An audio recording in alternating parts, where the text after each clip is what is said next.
Une supplique, c'est une lettre écrite par un juif français ou étranger adressée au maréchal Pétain ou au commissariat général aux questions juives pendant la période de l'occupation.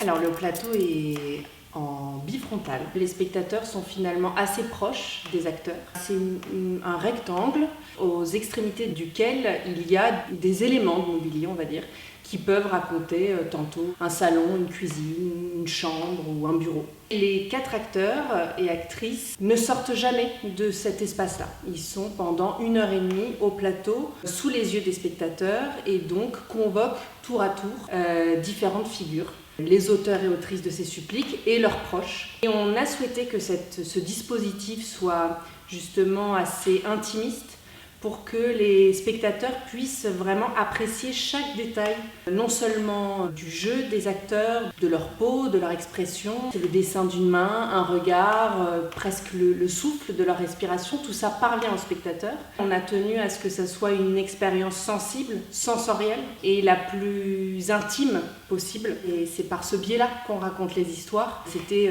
trouver comment, encore une fois, dans ce travail de transposition, on active ce lien-là entre l'histoire officielle et l'histoire intime. La lettre a été un point de départ. Il fallait du coup réussir à retrouver toutes les archives qui concernaient ces auteurs et autrices. Donc ça a été un travail d'enquête pour réunir un peu toutes les pièces du puzzle. À partir de là, on s'est dit avec Jade, comment on fait pour réussir à peut-être imaginer ce qui a provoqué l'écriture de la lettre. Et c'est comme ça que sont nés du coup nos 6 tableaux, puisque la pièce est composée de 6 tableaux pour 6 suppliques, et donc 6 histoires différentes.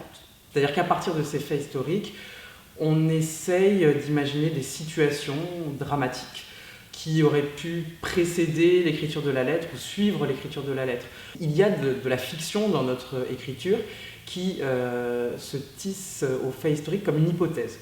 À partir des éléments qu'on a, de cet acte de naissance, de mariage, de cet album photo qu'on a retrouvé, de ce témoignage d'un descendant ou d'une descendante, voilà comment ça aurait pu se passer. Pour ce spectacle, on avait l'intuition avec Jade qu'il fallait donc mêler les âges. On voulait porter sur scène l'histoire des histoires familiales. Donc ça devenait là une nécessité d'avoir des vingtenaires et des sexagénaires. On voulait raconter sur scène cette transmission de la mémoire. On a entendu ou pas cette histoire-là, l'histoire de la Shoah, par nos arrière-grands-parents, nos grands-parents, parfois nos parents eux-mêmes, mais qui en avaient des souvenirs assez flous. Et donc là, c'était intéressant de voir aussi différentes générations d'acteurs se passer un peu le relais de ces histoires-là.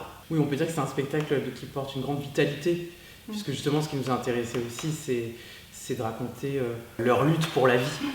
La lutte pour la vie, et donc c'est aussi ça qu'on a mis au premier plan dans chacun des tableaux et dans l'histoire de chacune des familles.